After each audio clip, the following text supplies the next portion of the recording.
Hi everyone, this is Jay, and today I'm going to review the Sony Vaio Flip convertible Ultrabook 15-inch. Alright, so it's the 15-inch version, and yes, it is touchscreen of course.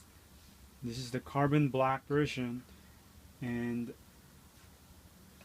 has a nice metallic feel to it, feels cold.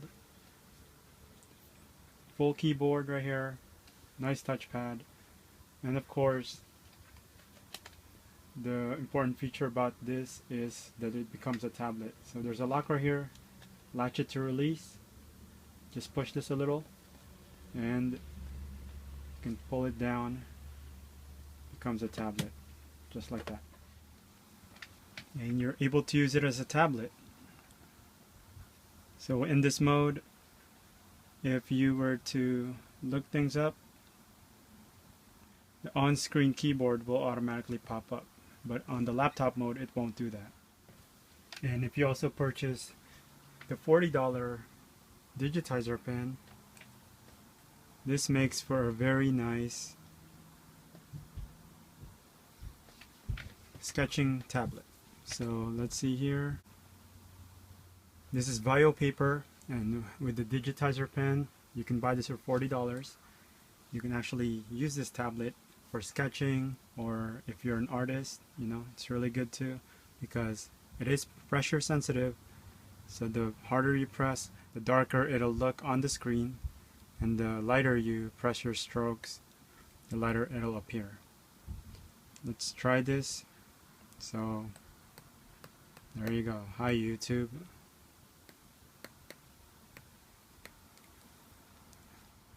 And if I actually rest my palm here, it'll know that there's a Digitizer Pen, so that it won't mess it up. Cool thing to have. And of course there's a start button right here, so you can just go back to the beginning. I've already loaded a few apps on here, Hulu Plus, there's a Pac-Man that comes with it, and a bunch of games from the Microsoft Store. Alright, next we'll feature the screen itself. So you've already seen that it's touchscreen, but now what I want to show you is that it's actually a very nice screen. This is a 1080p screen, 1920 by 1080 pixels, and Sony has the same screen on their Bravia TV, the Triluminos screen, which is a fancy term for, you know, having a really nice rich natural color to it and nice LED backlighting.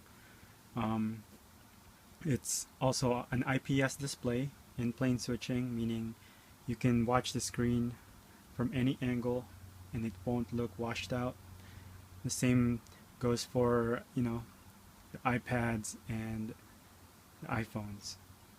So let's see, let's watch a video just so you can kind of see how crisp the video looks. And while we're doing this, there is a button back here, and that's where the volume sound is for the tablet mode. So there's that. And when it's in laptop mode, you actually can't reach that because it's being covered, but you can turn up the volume through the keyboard. Alright.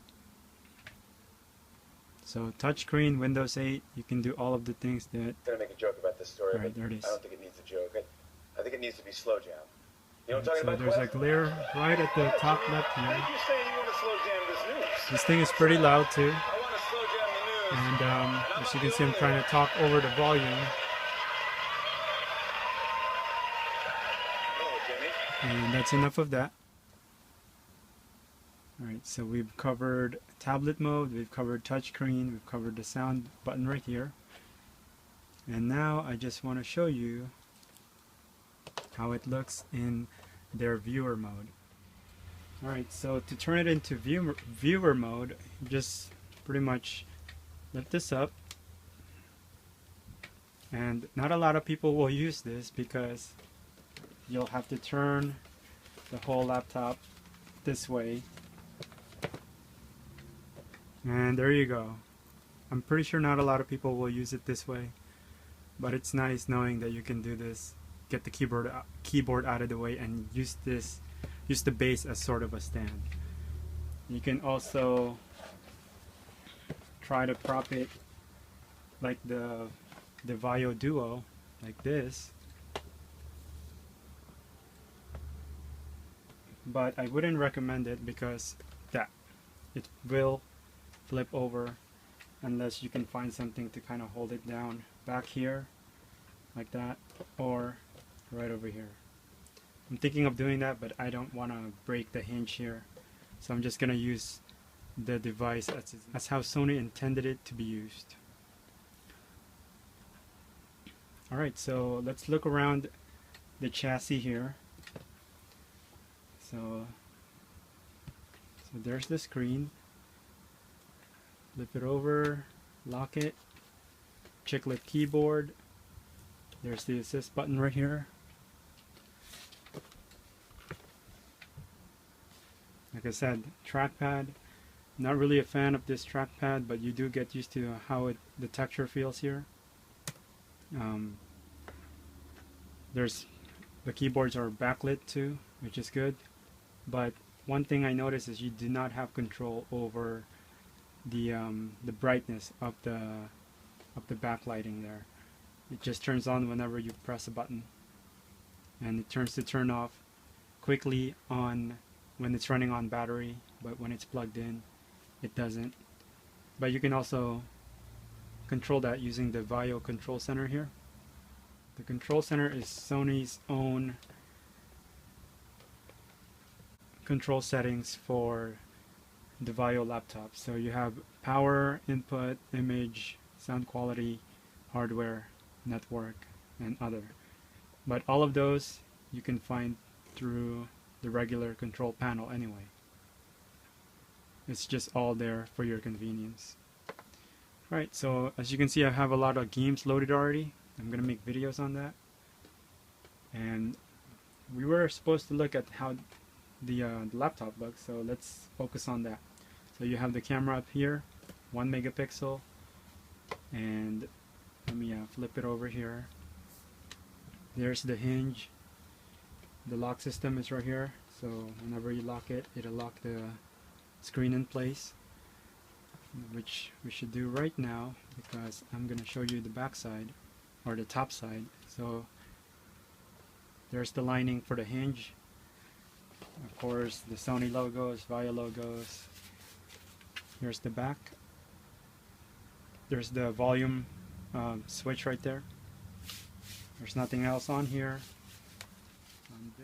Alright, on this side you have, of course, the power supply plug, HDMI, and 2 USB 3.0 plugs.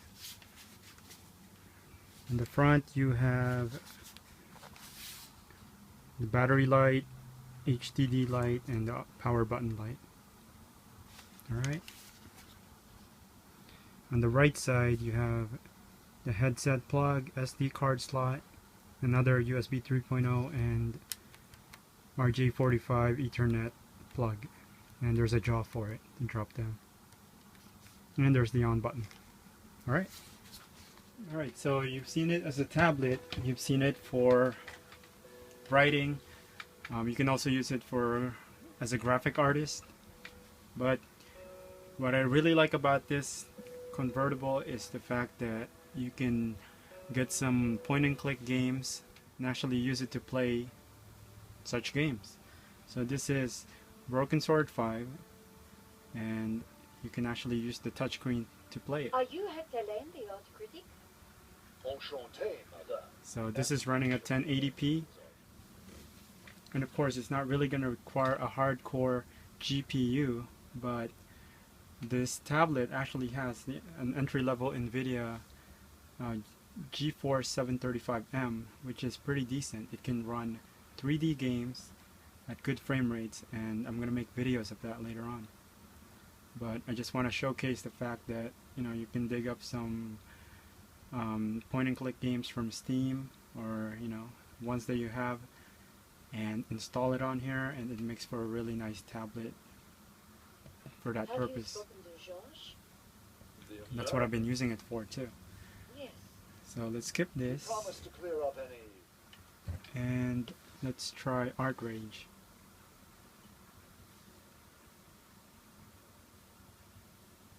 So this one, I'm not an artist by the way, but this one you can really utilize the Digitizer Pen to draw. So if you're into art, here you go, look at that.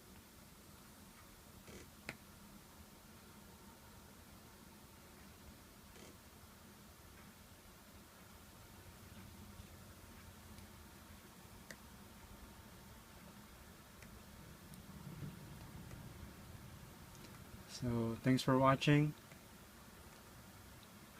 Please subscribe and please like the video. If you'd like to see more videos about this or something that I didn't cover, please leave a comment and I'll try to get that out to you. So thanks for watching, and yeah, see you in the next video. Bye.